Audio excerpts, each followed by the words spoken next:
죽음에서 살려주신 절대신 하나님. 정명석.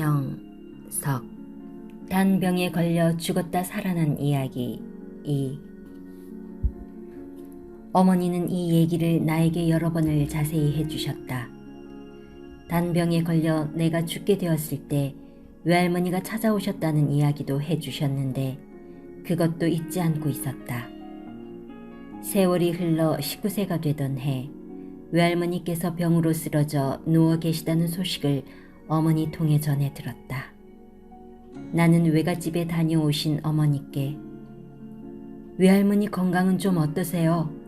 하니 어머니는 외할머니가 곧 돌아가실 것 같다고 했다. 왜 그러냐고 물으니 할머니께서 평소에 안 하시던 말씀을 하시면서 억지를 부리신다는 것이었다. 무슨 말씀을 하셨는지 들어보니 이 겨울에 추어탕과 참새고기가 먹고 싶다고 하시더라. 한겨울에 딸기 먹고 싶다는 것과 뭐가 다르냐. 고기와 생선을 사다 드리는 것은 어렵지 않지만 이 겨울에 미꾸라지와 참새를 어떻게 잡아다 드리겠냐 하시며 어머니는 한숨을 쉬셨다. 나는 그 얘기를 듣고 어머니 걱정 마세요. 해드리면 돼요. 했다. 그러고 나서 다음 날부터 나가 새덫으로 참새를 잡고 꽁꽁 언 논구석에 웅덩이 얼음을 깨서 물을 퍼내고 삽으로 흙을 판 후에 미꾸라지를 잡았다. 손이 너무나 차가웠지만 외할머니께 드린다는 생각에 추위를 이길 수 있었다. 결국 어렵게 잡은 참새와 미꾸라지를 어머니께 가져다 드렸다.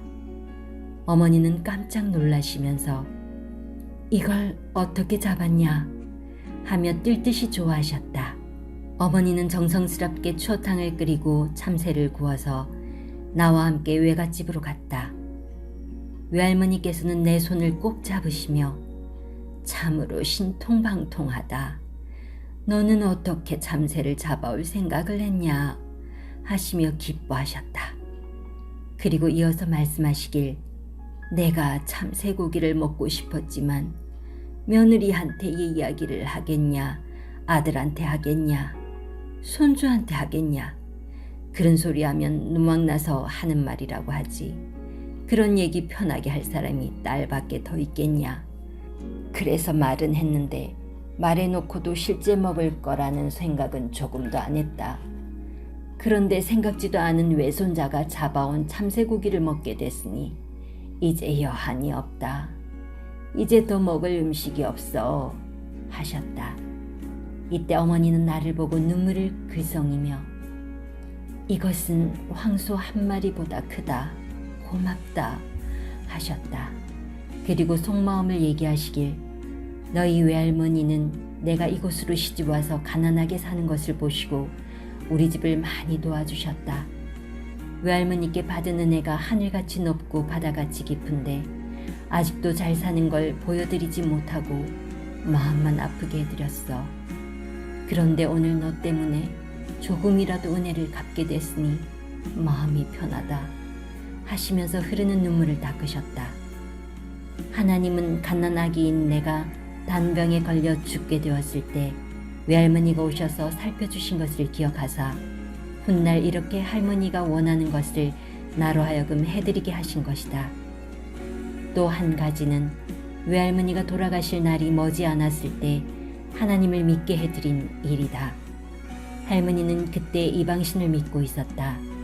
산에 가서 정성 들이고 음식 갖다 놓고 절하며 제사를 지내셨다. 그래서 하나님을 믿으라고 했다. 그랬더니 할머니는 나도 산에 있는 신을 믿으니 하나님을 믿는 것과 같다 하셨다. 나는 할머니 그 신은 절대 하나님이 아니에요 하며 하나님을 꼭 믿어야 된다고 말했다. 하루는 할머니께서 내가 죽을 날이 가까이 온 것 같다.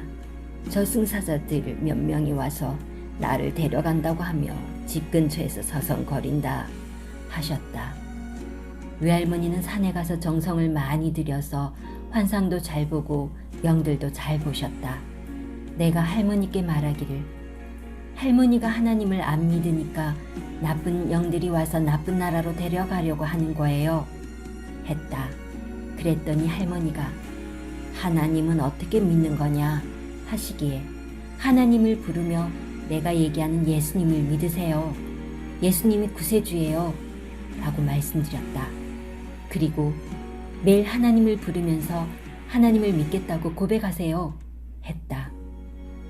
그때부터 외할머니께 성경 얘기도 해드리면서 예수님이 하나님이 보낸 구세주이며 예수님 이름으로 기도도 하고 할머니가 하나님 나라로 가게 해달라고 기도도 하세요. 라고 가르쳐 드렸다. 그리고 일주일씩 10일씩 계속 하나님 얘기를 해드렸다. 천국도 있고 지옥도 있다고 말해주면서 하나님을 믿고 예수님을 믿어야 죽으면 천국으로 가고 안 믿으면 지옥에 가요. 라고 가르쳐 드렸다.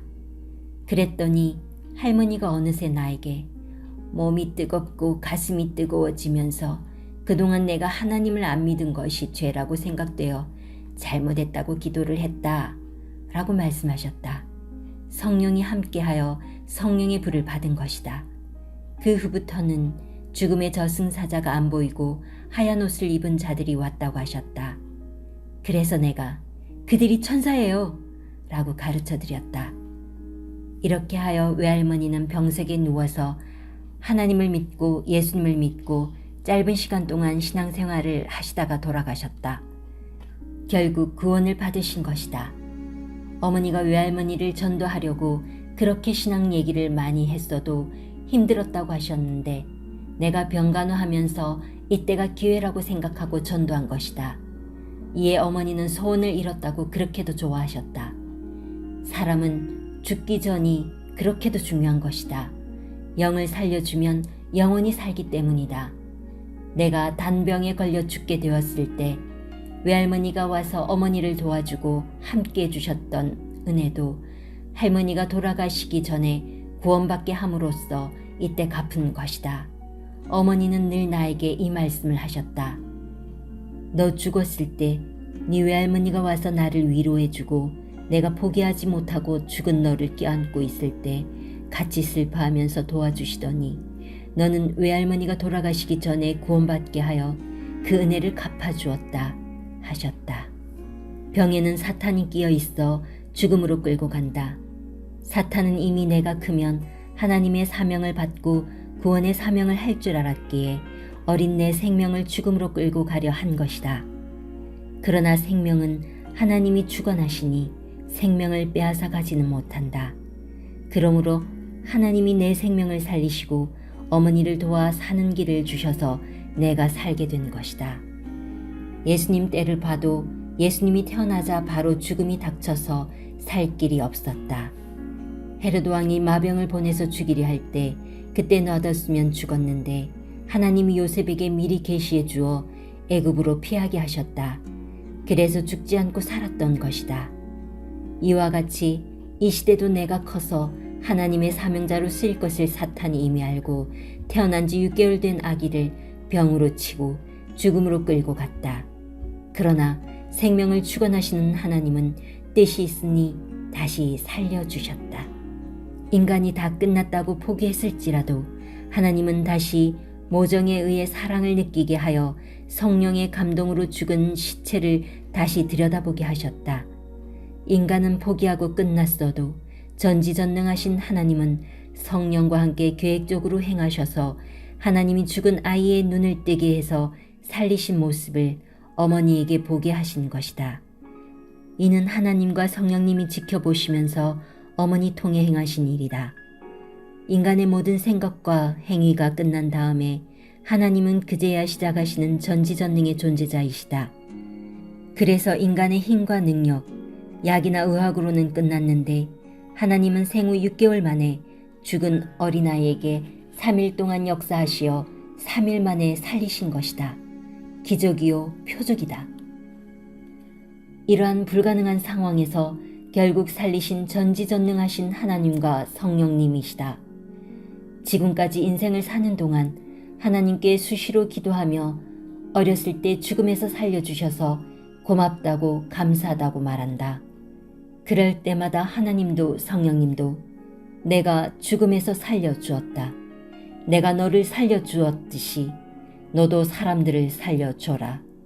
육도 사망에서 살려주고 영도 사망에서 죽은 자들을 살려줘라 하셨다. 영이나 육이 거반 다 죽었어도 다시 확인해보면 실가닥같이 산 생명이 있다.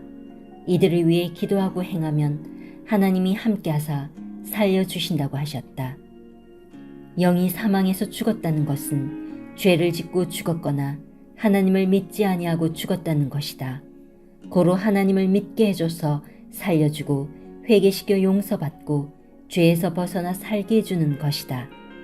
전지전능하신 하나님과 그가 보낸 메시아를 믿지 않는 자는 육도 영도 사망에 처해 사는 자다.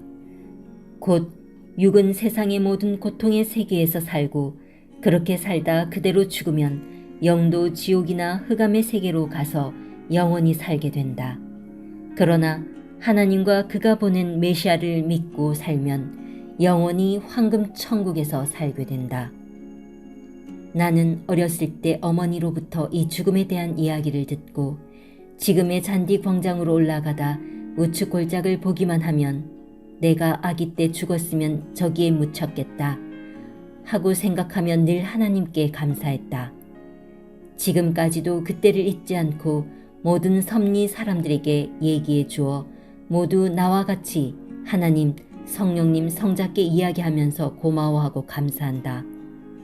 지금은 월명동 잔디광장 우측에 산책로를 만들어 전망대로 가는 길을 내놓았다. 내가 죽어 묻힐 뻔했던 장소에는 소나무가 나서 거목으로 아름답고 웅장하게 자라 옛날을 생각하게 한다.